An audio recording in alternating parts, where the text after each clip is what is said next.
பிரசங்கி 5ஆம் அதிகாரம்.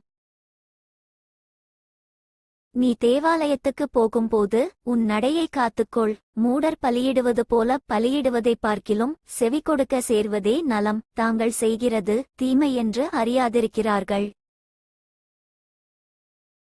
தேவசமுகத்தில் நீ துணிகரமாய் உன் வாயினால் பேசாமலும் மனம்பதறி ஒரு வார்த்தையையும் சொல்லாமலும் இரு. தேவன் வானத்திலிருக்கிறார், நீ பூமியிலிருக்கிறாய், ஆதலால் உன் வார்த்தைகள் சுருக்கமாயிருப்பதாக.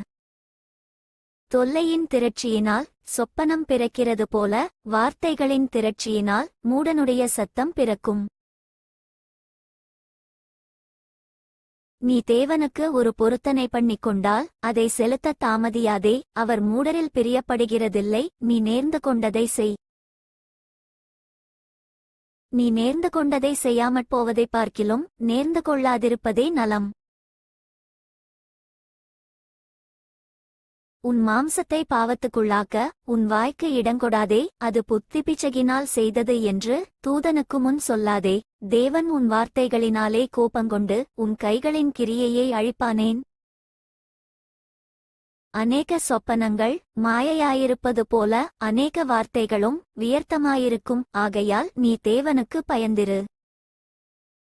ஒரு தேசத்தில் ஏழைகள் ஒடுக்கப்படுகிறதையும் நியாயமும் நீதியும் புரட்டப்படுகிறதையும் நீ காண்பாயானால் அதை குறித்து ஆச்சரியப்படாதே. உயர்ந்தவன் மேல் உயர்ந்தவன் காவலாளியாயிருக்கிறான், அவர்கள் மேல் உயர்ந்தவரும் ஒருவருண்டு. பூமியில் விளையும் பலன் யாவருக்குமுரியது. ராஜாவும் வயலின் பலனால் ஆதரிக்கப்படுகிறான். பணப்பிரியன் பணத்தினால் திருப்தியடைவதில்லை, செல்வப்பிரியன் செல்வப்பெருக்கினால் திருப்தியடைவதில்லை. இதுவும் மாயையே.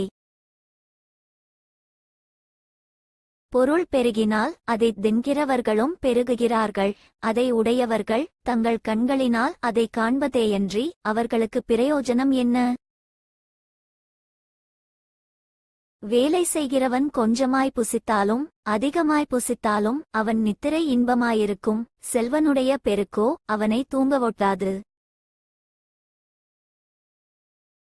சூரியனுக்குக் கீழே நான் கண்ட வேறொரு கொடிய தீங்குமுண்டு. அதாவது ஐசுவரியமானது அதை உடையவர்களுக்கே கேடுண்டாகும்படி சேகரித்து வைக்கப்படுவதாம்.